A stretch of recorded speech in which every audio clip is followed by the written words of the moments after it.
కేసీఆర్ కుటుంబం మీద ఏ ఇష్యూలైనా అరెస్ట్ చేసే దమ్మునికి ఉందా? రాష్ట్ర ప్రభుత్వం సమాధానం చెప్పాలి. రాష్ట్ర ముఖ్యమంత్రి గారే ఆయననే ఫస్ట్ ముఖ్యమంత్రి కాకముందే అయిపోయాడు. నాదే ఫోన్ ట్యాబ్ చేసి అని చెప్పి ఆయనే అయిపోయాడు. నిన్న వాళ్ళ రాష్ట్ర మంత్రి అయిపోయాడు. మరి రాష్ట్ర మంత్రి ఫోన్ ట్యాపింగ్ చేస్తుందంటే ఎవరు చేస్తున్నారు? వాళ్ళ మంత్రులు వాళ్ళే చేస్తురా, ముఖ్యమంత్రి చేస్తున్నా, లేకుంటే బీఆర్ఎస్ పార్టీలు చేస్తురా? ఇప్పుడు ముఖ్యమంత్రికి అయితే ఇప్పుడు చెప్పిన మంత్రి ఒక ఇంపార్టెంట్ మినిస్టర్, ఆయన ఆ మినిస్టర్ అయితే ఆలోచన ఉండాలి కదా. ఆయన ఫోన్ ట్యాపింగ్ అవుతుందంటే మరి ఎవరు చేస్తున్నారు? మరి కేసీఆర్ బిడ్డచ్చే బయట అయిపోయింది. రాష్ట్ర ముఖ్యమంత్రి మేము చర్యలు తీసుకుంటాం, ఇక చూడు అగ చూడు నన్ను చూడు అందం చూడనట్టు ఊకాతప్పుడు ఉపన్యాసం ఇచ్చాడు.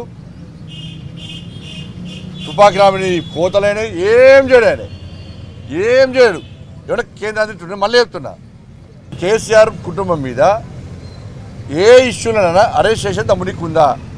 మన కేంద్రం ఏం చేస్తుందంటావు? నేను మళ్ళీ చెప్తున్నా, నాకు చేత కాదు. కేసీఆర్ కుటుంబాన్ని అరెస్ట్ చేసే దమ్ము నాకు లేదు, నాకు రేషం లేదు, నాకు రోషం లేదు. నేను చేయవదచ్చినోని నాతో కాదు అని చెప్పి రాష్ట్ర ముఖ్యమంత్రి స్పష్టం చేస్తే కేంద్ర ప్రభుత్వం మీద చర్య తీసుకోవడానికి ముందుకు వస్తుంది.